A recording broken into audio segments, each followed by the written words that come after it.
یہ موسیٰ علیہ السلام کے جوتے مردہ گدھے کی کھال سے بنے ہوئے تھے، اس لیے وہ پاک نہیں تھے نا۔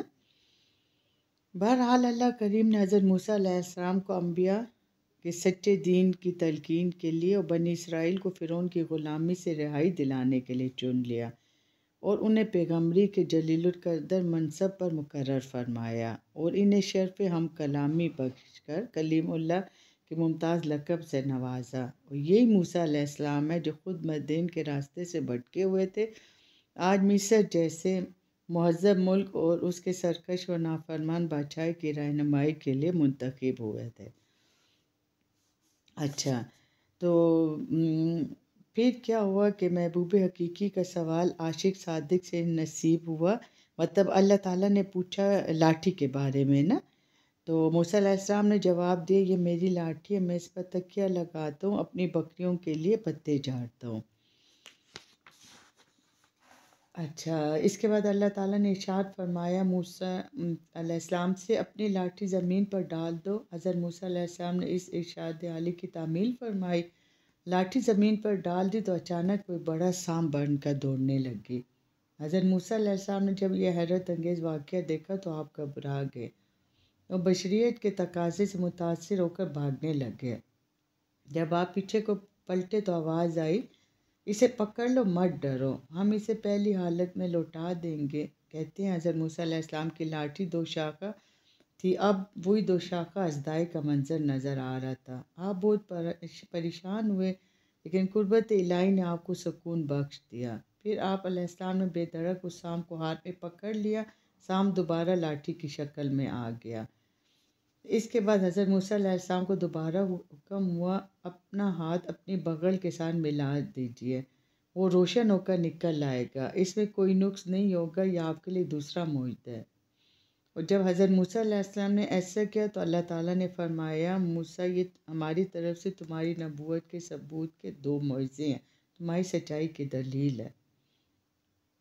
اب جاؤ فرعون اس کی قوم کو راہ راست پر لاؤ، اس نے بہت سرکشی اور نافرمانی اختیار کر رکھی ہے، اپنے غرور و تکبر انتہائی ظلم و جبر سے بنی اسرائیل کو اپنا غلام بنا رکھا ہے، لہٰذا بنی اسرائیل کو بھی ان ظالموں کی غلامی سے نجات دلاؤ۔ حضرت موسیٰ علیہ السلام نے بارگاہ الہی میں عرض کیا پروردگار کریم، میرے ہاتھ سے ان کا ایک آدمی ہلاک ہو گیا، مجھے اندیشہ ہے کہ وہ کہیں مجھے اس کے بدلے میں قتل نہ کر دے، اور میرا یہ بھی خیال ہے کہ وہ لوگ سختی کے ساتھ حق کی مخالفت کریں گے، مجھے جھٹلائیں گے۔ تو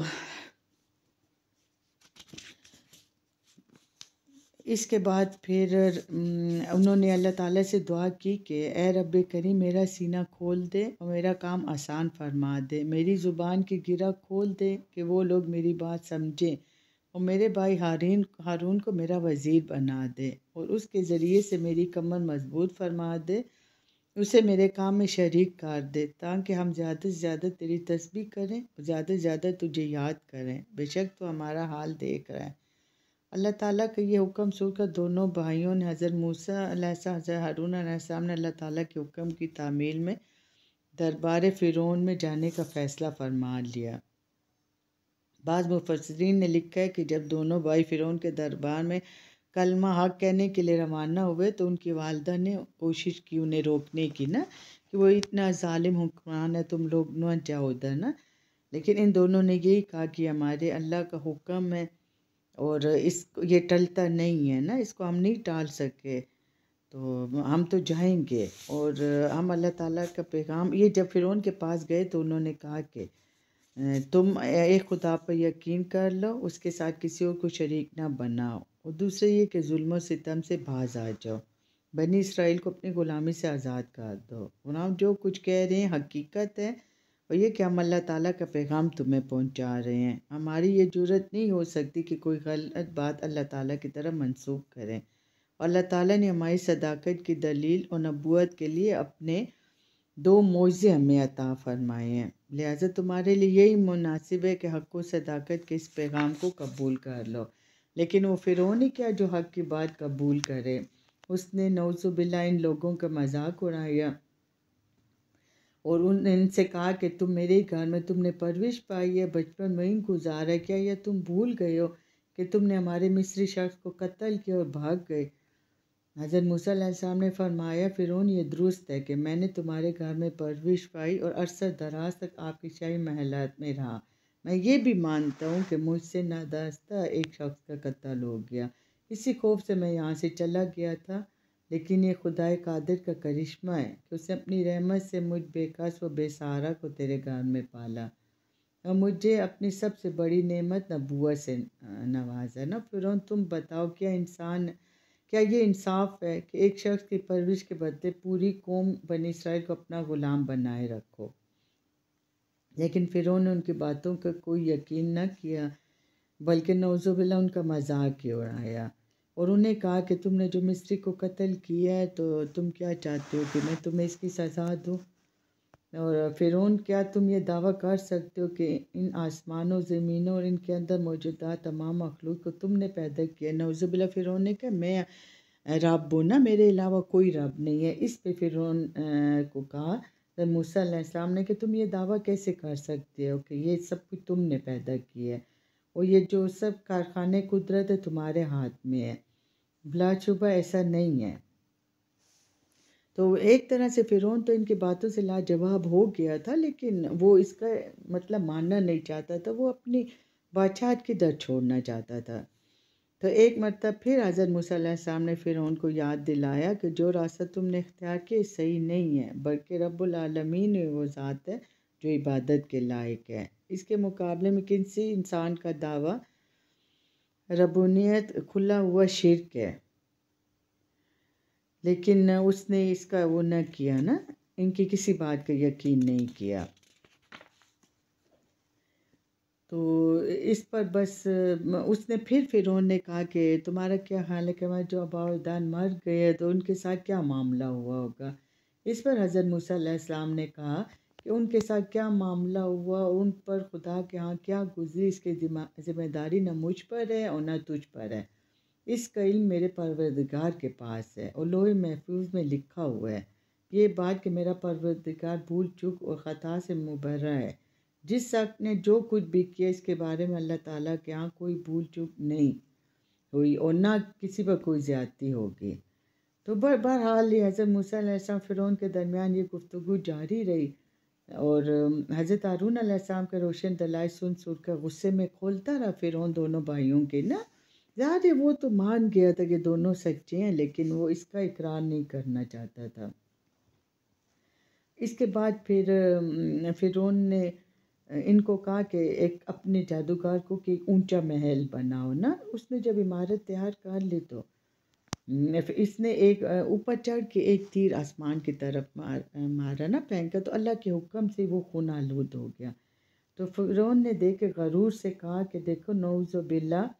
میں نے موسیٰ کے خدا کا قصہ ہی تمام کر دیا، نعوذ باللہ، کیونکہ اس کو فرعون کو پتہ تھا کہ یہ محض اپنی شکست کو چھپانے کے لیے میں نے کیا نا، وہ خود سمجھتا تھا کہ ایک دھوکہ، ایک دکھاوا ہے، اس سے کسی کا دل مطمئن نہیں ہوگا، اس کا اپنا دل مطمئن نہیں تھا، لیکن وہ اس کا اقرار کرنا نہیں چاہتا تھا۔ فرعون کو حق و باطل کی اس کشمکش نے اپنے لیے خطرہ ہی نظر آ رہا تھا، اپنی طاقت جاتی ہوئی نظر آ رہی تھی۔ بہرحال اس نے کہا کہ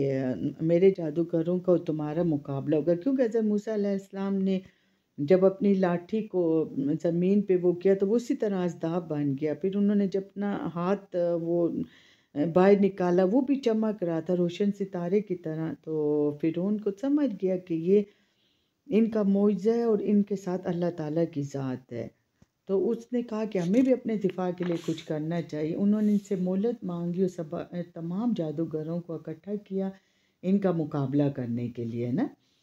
کہ انہوں نے ان کو کہا نعوذ باللہ کہ تم لوگ جادوگر ہو تو میرے جادوگروں سے مقابلہ کرو، آپ پیچھے نہ ہٹنا۔ تو حضرت موسیٰ علیہ السلام نے کہا ٹھیک ہے۔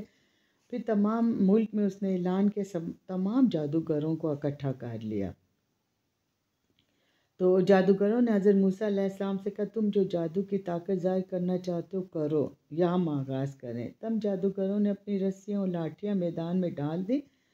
تو خیالی طور پر دکھائی دینے لگا گویا ہر طرف سانپ ہی سانپ رینگ رہے ہیں۔ اس کے بعد حضرت موسیٰ علیہ السلام نے اپنی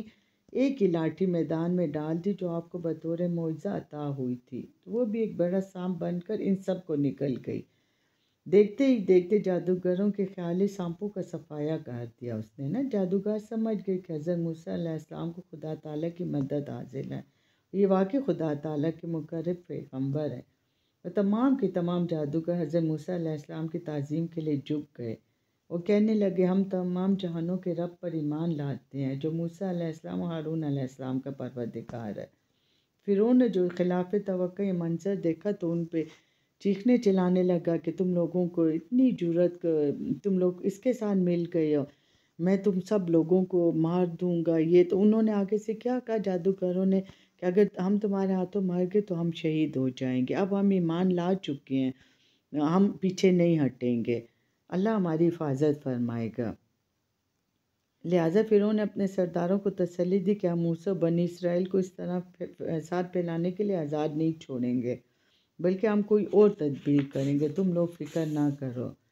بنی اسرائیل نے کہا، موسیٰ آپ کے پیغمبر بن کے آنے سے پہلے بھی ہم ان مصائب میں مبتلا رہے اور آپ کے مبعوث ہونے کے بعد بھی یہی مصیبتیں جھیل رہے ہیں۔ حضرت موسیٰ علیہ السلام نے فرمایا، وہ وقت آنے والا ہے جب تمہارا رب تمہارے دشمن کو ہلاک کر دے گا اور تمہیں اس سرزمین کا وارث بنائے گا، پھر دیکھ تم کیسے عمل کرتے ہو، پھر وہ دیکھے گا تم کیسے عمل کرتے ہو۔ اور پھر اس کے بعد قوم فرعون پر مصیبتیں نازل ہونا شروع ہو گئی، وہ مسلسل قحط سالیوں غلے کی پیداوار میں کمی کا شکار ہونے لگے۔